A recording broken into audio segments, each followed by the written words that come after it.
मैं Mohali bus stand के उपर खड़ा है और सब तो पहला मैं इत्थों दी तस्वीरां दिखा देना है।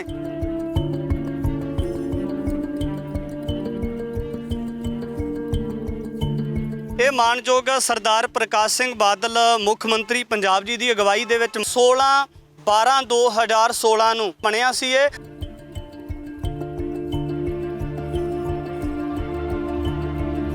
बहुत वड्डे सवालिया चिन्ह लग जाते ने सरकारां दे उपर।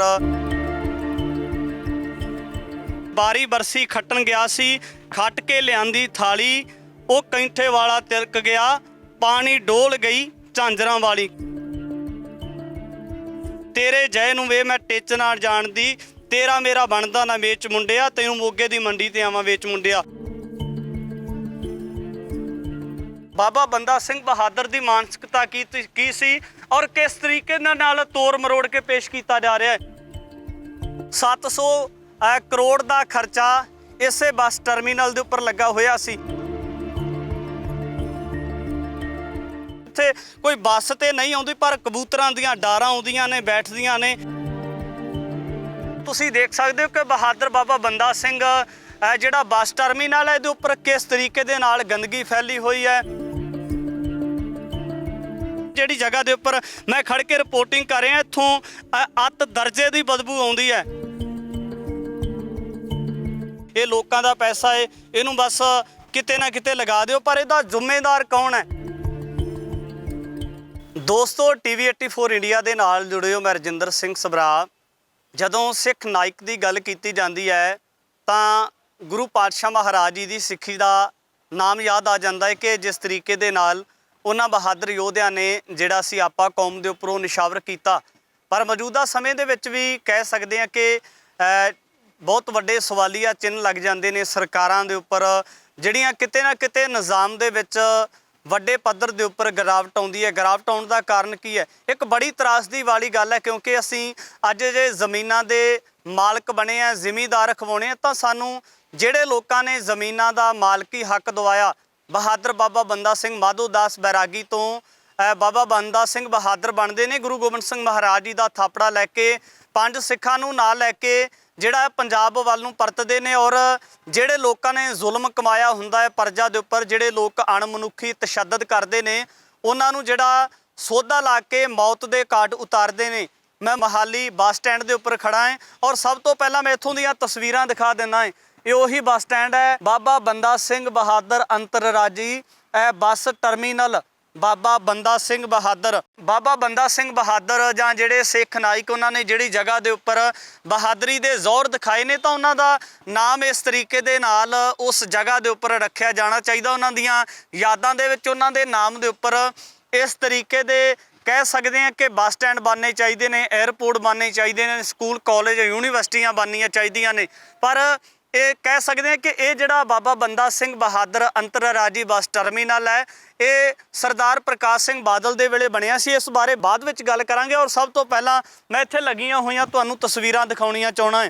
तां सब तो पहला लै चलदे हैं कि जिहड़ियां इस 4 चौगिरदे दे 4 चफेरे तस्वीरां लगियां होईयां, तां मैं इत्थों शुरू कर लेना कि निहंग सिंह गुरु दे खालसे की तस्वीर लगी हुई है, जिन्होंने हत्थ दे विच शस्त्र फड़े हुए ने, सिर दे उपर दुबाला सजाया होया है। तां दूजे पासे ये जिहड़े स्लोगन लगे हुए ने, सब तो पहला जिहड़ा स्लोगन है एक किसान का लगा होया, जिहड़ा किसान अपनी खेती दे विच काम करदा है, तां ਇਹਦੇ ਨਾਲ ही लिखिया है कि मेरा पिंड मेरे खेत। दूजे पासे ਜਿਹੜੀਆਂ ਮੁਟਿਆਰਾਂ ने अपने खेतों ਦੇ ਵਿੱਚ खड़ियां ਹੋਈਆਂ ਨੇ, ਇਹਨਾਂ ਦੇ ਨਾਲ भी स्लोगन लिखे होए। तो अगले पासे पंजाबी भाषा के हाहे शब्द के नाल हासा, हसदी दे दंद गिणदा। मैं तुहानूं इस तरह के काफ़ी ज़्यादा कह सकदा कि स्लोगन दिखावांगा, जिस स्लोगन नूं एक बार देख के जिहड़ा तुहाडा भी मन दे विच किते ना किते त्रासदी पैदा होवेगी कि बाबा बंदा सिंह बहादुर दे नाम दे नाल कह सकते हैं कि ये जिहड़ा बस टर्मीनल शुरू तो कर दिता गया, पर ये जो कुछ नाल लिखिया गया कि ये भी बाबा बंदा सिंह की आइडियोलॉजी दे कह सकते हैं कि मुताबिक है। ये बब्बे शब्द के नाल बुलट लिखिया होया, बुलट यार दा दिल लुटे नार दा।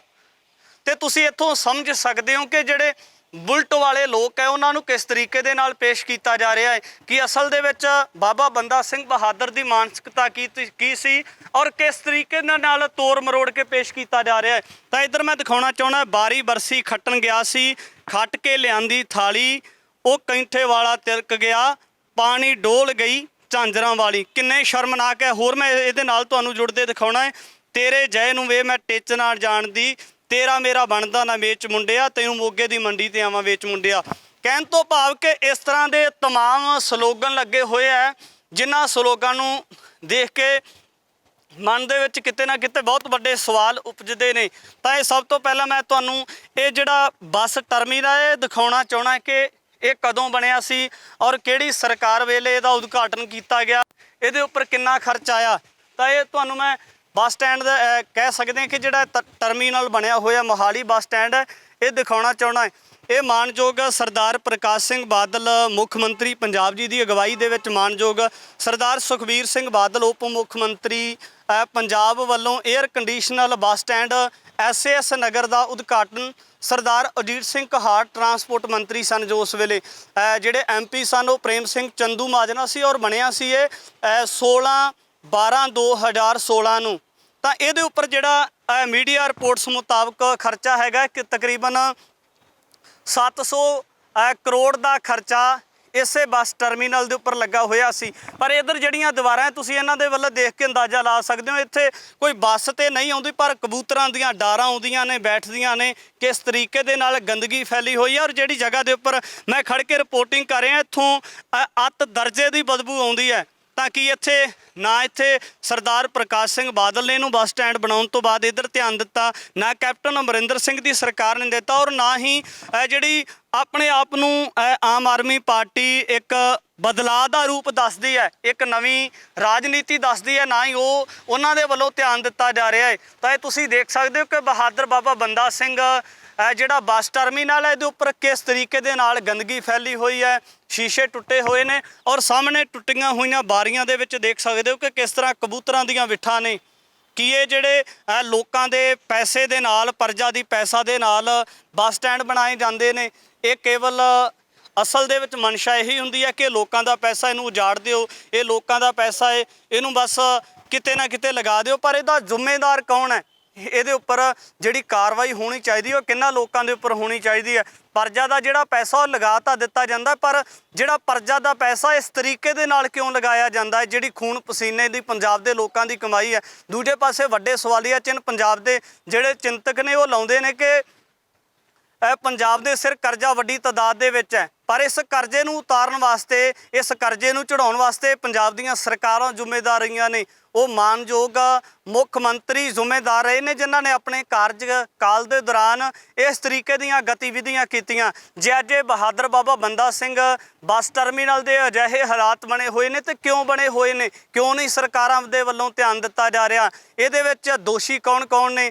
ਅੱਜ ਇੱਥੇ ਬੱਸਾਂ ਤੇ ਨਹੀਂ ਆਉਂਦੀਆਂ ਪਰ ਕਬੂਤਰਾਂ ਦੀਆਂ ਡਾਰਾਂ ਨੇ ਜਿਹੜੀਆਂ ਉਹ ਝੁੰਡ ਬਣ ਕੇ ਆਉਂਦੀਆਂ ਨੇ ਔਰ ਜਿਸ ਤਰੀਕੇ ਦੇ ਨਾਲ ਇੱਥੇ ਗੰਦਗੀ ਫੈਲੀ ਹੋਈ ਹੈ ਇਹਦਾ ਜ਼ਿੰਮੇਦਾਰ ਕੌਣ ਹੈ? ਉਮੀਦ ਕਰਦੇ ਹਾਂ ਕਿ ਇਸ ਰਿਪੋਰਟ ਦੇ ਨਾਲ ਹੋ ਸਕਦਾ ਕਿ ਜਿਹੜੀਆਂ ਸਰਕਾਰਾਂ ਸੁੱਤੀਆਂ ਪਈਆਂ ਨੇ, ਜਿਹੜੇ ਆਪਣੇ ਆਪ ਨੂੰ ਬਦਲਾਵ ਦਾ ਦਾਅਵਾ ਕਰਨ ਵਾਲੇ ਲੋਕ ਨੇ, ਹੋ ਸਕਦਾ ਕਿ ਉਹਨਾਂ ਦੀ ਕਿਤੇ ਨਾ ਕਿਤੇ ਜਿਹੜੀ ਜਾਗ ਖੁੱਲ੍ਹ ਜਾਵੇ ਔਰ ਪੰਜਾਬ ਦੇ ਇਹਨਾਂ ਸੁਹਿਰਦ ਮਸਲਿਆਂ ਦੇ ਵੱਲੇ ਸੁਹਿਰਦ ਹੋ ਕੇ ਕਿਤੇ ਨਾ ਕਿਤੇ ਕਾਰਜਸ਼ੀਲ ਹੋ ਕੇ ਕੰਮ ਕਰਦੇ ਨਜ਼ਰ ਆਉਣ। ਧੰਨਵਾਦ।